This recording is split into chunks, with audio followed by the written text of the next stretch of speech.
Hey friends, it's Peggy Hall here from thehealthyamerican.org.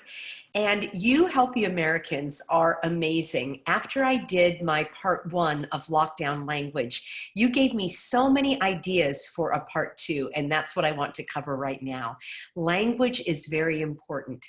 Some of you pointed out that the word spelling, to spell, like to cast a spell. That is so intriguing to me, and I would love to learn more.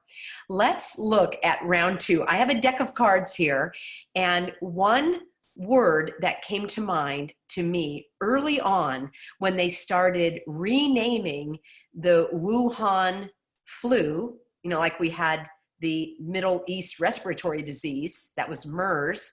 I think that's what it was. And there was the Spanish flu, and they renamed the Wuhan Chinese flu to the coronavirus, which we know is a type of cold, common cold. And then they changed it to SARS-CoV-2, which is the official name. And then they started calling it COVID and COVID-19. Many of you have pointed out the numerology and the different meanings, or, well, let me just go straight to it. Ovid.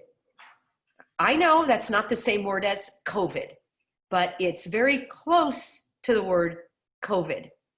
And Ovid means sheep in the Greek language. And Ovid was also a poet, and he was sent by the Emperor Augustus for some unknown reason into social isolation, and the poet Ovid died in social isolation. Interesting. What do I have next?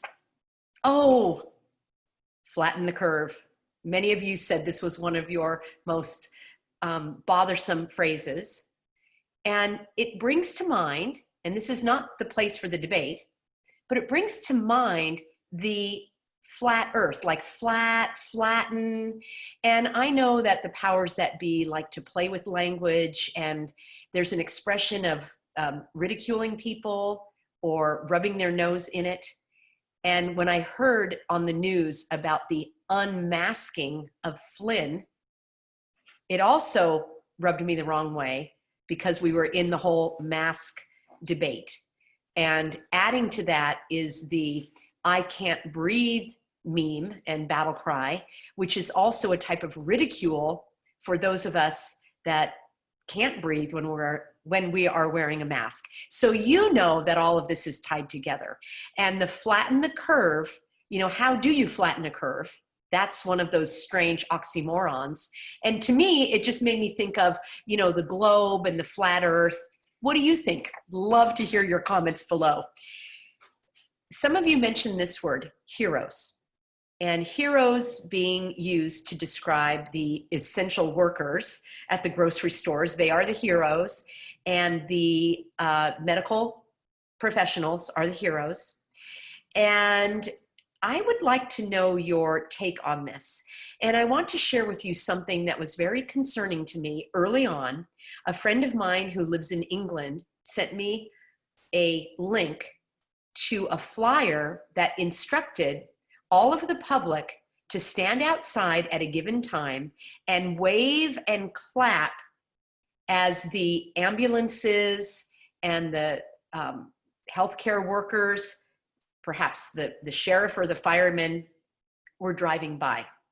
And to me, this is the utmost in humiliation, because your captors, the ones who told you to stay at home, this is in England, they were allowing people to go outside and applaud the heroes as they drove by. So basically, you are applauding your captors. Someone else told me about abuse situations where the crazy making on the individual who is being abused, you have to ask permission from your captor, from your abuser. You are brainwashed or gaslighted. Gaslighting is when it's like they're turning down the light and you're saying it's getting darker, and they're like, no, it's not. So it's a type of control, of manipulation, and please amplify my messages if I get these wrong or you have more to add. I'm not a mental health professional, but it put me in mind of using this word of calling people heroes. Now, if you want to call someone a hero, and if you personally believe these nurses and doctors are heroes, that's fantastic.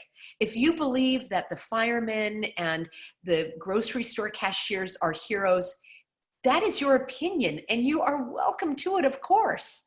I would never, speak against that. That's not what I'm talking about.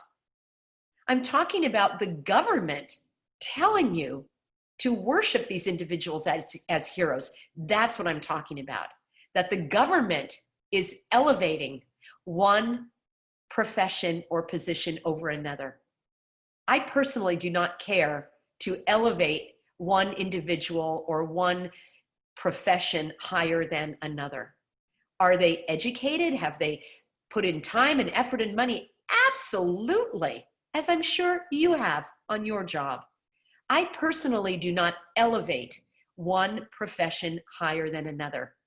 I can't wait for the comments that say, oh, sure, Peggy, just wait until you're in the hospital. Yeah, I've been in the hospital, and my mom worked in a hospital her entire career, and she was a tough cookie, and she was educated, and she did a great job. And I love my mom, and I don't ever think I called her a hero. Maybe she was. Maybe in your eyes, she was. I applaud you for that. I just don't want the government telling me who's a hero and who's not. How about all those people that lost their job because the government took it away? Those might be the heroes in my eyes. Love to hear from you. All right, here we go. What about, someone sent this one to me, which I love. It goes along with no touch. So these are the new phrases. We should be contact-free. Don't touch anything because you have germs and you might kill me by putting your PIN number on the PIN pad. I mean, I didn't kill you before by doing that, but since this is a new virus that we don't know anything about, we better be safe. Oh, I don't have that word. Let me just throw it in. Safe. Why is safety highly valued? I value adventure and daring and taking chances and something that's thrilling and exciting. I value courage more highly than safety. Why is safe something that we want to go after and value? I would love to hear from you. So contact free, of course, don't touch anybody, don't touch the PIN pad, don't touch the cash, just do your phone, and pretty soon we'll just scan your ID right from your body. I'm glad I'm stocked up on the essentials. I'm going to start using that word now. Oh, someone mentioned this one to me, house arrest. I heard that in the news. Well, I don't watch the news, but I heard it out there. You're under house arrest. While the public is under house arrest. I'm not under arrest. I wasn't arrested. And you're saying, Peggy, you're just playing with words here. It means shelter in place. You know what it means. Why are you being so divisive? Why are you bringing up all these negative points? Why am I? I want you to tell me, please. That goes right along with, I can barely say the word, quarantine. Having said that, my mom was a medical professional, and even without being a medical professional, I think most people understand the word quarantine means sick people being isolated. That's what the Merriam-Webster tells me. So I'm not sick, yet I was being required to be isolated. I'm not under quarantine. No, not at all. How about you? Here's a good one. Everywhere you look, you're being warned of the second wave. I don't even think we had the first wave everywhere. I know some places had a high percentage of deaths that were attributed to COVID. We know that a lot of those numbers have been revised. We know that the tests themselves are inaccurate. We know that many people already carry antibodies to the common cold. There's a lot of confusion as to whether, well, we'll talk about how viruses are transmitted in another episode. But right now we're being warned of a second wave. And remember the first wave? I wasn't really paying attention in the beginning because I didn't want to. I just wanted to work and live and be productive and enjoy my life and liberty. And I sort of shook my head when people said, there's a case in Orange County and look at the models. I'm like, well, what are the models based on? Well, they're based on what happened in China. Well, I don't live in China. Oh, come on, Peggy. You are being so particular. Am I? We'll see about this second wave. This one really bothers me. Yeah. Why don't they just call it immunity? I'm not cattle and I don't belong to a herd. And there's even some questions as to whether this has scientific validity, but I'm not here to talk about science today. I'm here to talk about words and language. We are not cattle and we are not in a herd. We are people and we live in communities. Why not community immunity? Or just immunity? That's what I think. I'd like to hear from you. Okay, this one I think is the tops on many people's list, as I heard in the comments. I started getting all these emails in my business and all, and people would say, stay safe, stay healthy. I don't want to stay safe. And I actually don't want you to tell me to stay safe. Peggy, they're just being friendly. You're twisting the words again. Am I?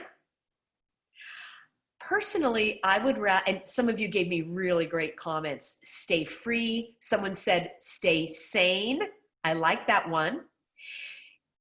I do understand, and I have a great deal of empathy for people who are living in fear, who are addicted to the news, who are listening to these mind manipulation messages over and over and over.